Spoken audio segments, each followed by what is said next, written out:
السلام علیکم ورحمۃ اللہ وبرکاتہ۔ دوستوں اور عزیزوں، سب سے پہلے نماز کے ظاہر اور باطن کو درست کریں۔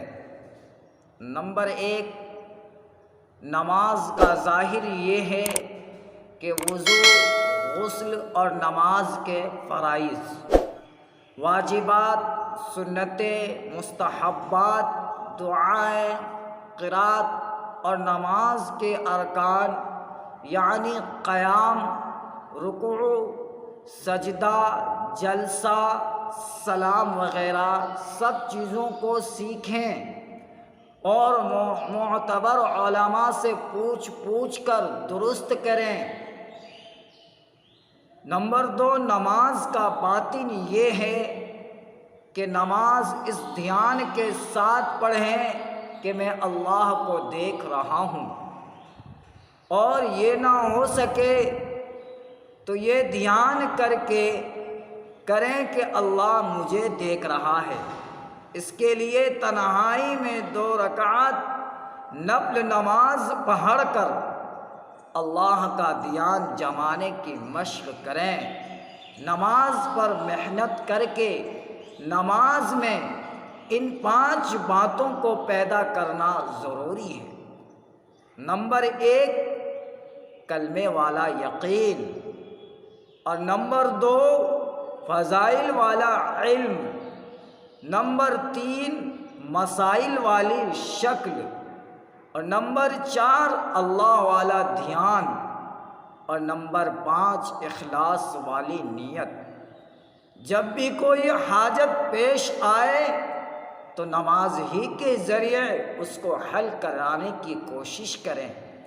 اور تیسرا کام دعا کرنا ہے۔ نماز کی حقیقت کو دعاؤں کے ذریعے رو رو کر اللہ سے خوب مانگیں۔ اور تیسرا کام، تیسری صفت علم اور ذکر۔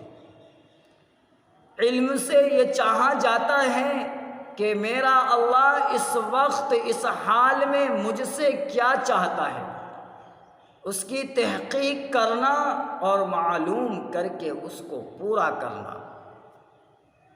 دور صحابہ میں ایک علم تھا جو پوری امت کو 100% اللہ کے حکموں پر کھڑا کیے ہوئے تھا۔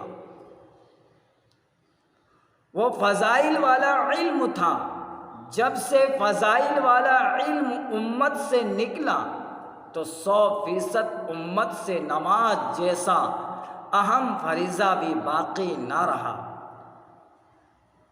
اب اگر پھر سے محنت کر کے فضائل والے علم کو امت میں زندہ کرنا ہے، اب پھر سے محنت کر کے فضائل والے علم کو امت میں زندہ کرنا ہے۔ علم 2 طرح کا ہے، فضائل والا علم اور مسائل والا علم۔ فضائل والے علم سے عمل کا شوق پیدا ہوگا اور مسائل والے علم سے اعمال صحیح ہوں گے۔